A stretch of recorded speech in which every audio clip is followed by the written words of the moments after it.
I'm Harrison. Hey Harrison, I'm Peter. Good to meet you. Good to meet you. What do you do for a living? Before I answer that, can I ask you a question? Okay. Do you know what a teacher is? Yes, sir. Okay. Do you know what a coach is? Like Yes, sir. coaching a football team and stuff like Yes, that? sir. Do you know what a salesperson is? Yes, sir. Okay, see, this is what I do. I'm kind of like a teacher, and I'm a coach. And what I do, I work with salespeople, grown-ups, that come to me and go, Peter, I would like to make some more money. I don't think I'm making enough money.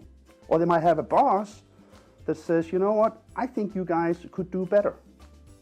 So they come to me, and I work with them kind of like in a classroom. But I also coach them. Because you know, like when you go to football practice, right?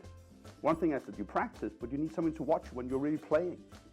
So I watch my guys when they're out in action, and I help them to make more money. So they come here to me, and I teach them. I teach them how to sell better, how to talk with people, how to be themselves, and most important, how to be honest.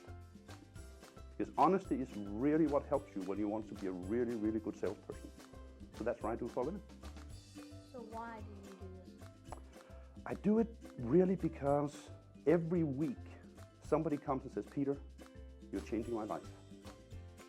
I have this really, really great job that I get up in the morning and I know, like today, I had 20 people in here and I know several of them said afterwards, wow, I learned something new today that is changing my life. So that's why I do what I do. Why did you pick this job? Like before you knew what they were saying, why did you pick it? That's a good question. I picked it probably because Sandler Training is the largest training organization in the world. I knew that they had done this for 40 years. So what I teach is not something I just came up with. It's something that somebody has been doing for a long time, so I know it's working. Okay, so what you do for a living is you go and there are these people that are sales and they'll come to you and say, Peter, I want to make more money, I want to be better at my job, and you kind of teach, coach, and help them understand their job better and get more money and go out and watch them in action and see how they do. And thank you. So what advice would you give your 11-year-old self? Okay, the first thing I would say is school is important, but it's not the most important thing in life.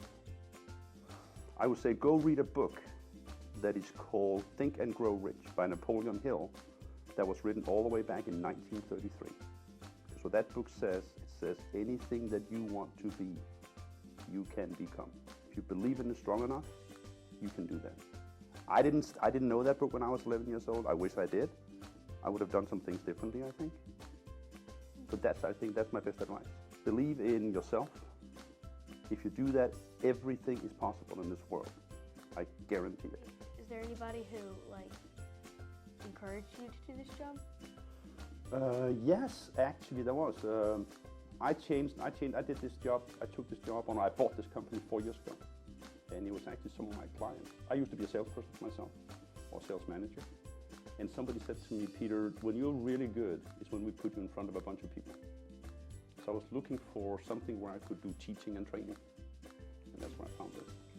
If there was anything, what would you improve on your job? If there's anything, what would I improve? I would hire somebody to do all my administration work. That would give me a lot more time to do what I really like to do. So that's probably what I need to do. The important thing about an elevator pitch is that people need to understand what problems that you help other people with. So an elevator pitch is always a combination of 3 different things. It's a little introduction, this is my name and this is what I do. The next thing is 2 or 3 things that you think that you help people.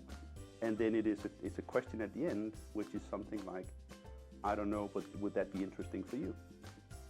Does that make sense? Okay. Want to have a go at it? Sure.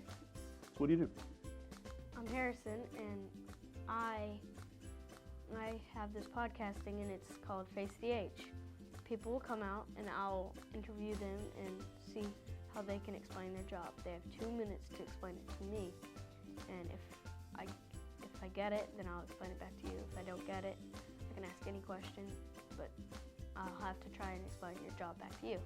If I get it, then good, you explain your job successfully. Then if you don't, you need more training.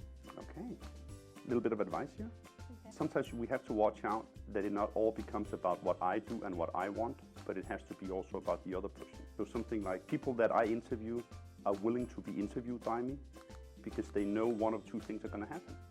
Either they're going to find out they're really good at what they do when they explain it, or they're going to find out that, hey, I might need to have to work on that. I'm not that very good at it.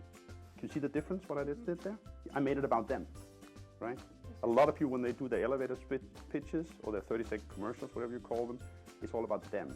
There's a good saying to remember, which is, nobody cares how much you know before they know how much you care. Fair? Yeah, fair. Okay. Good to meet you. Good to meet you.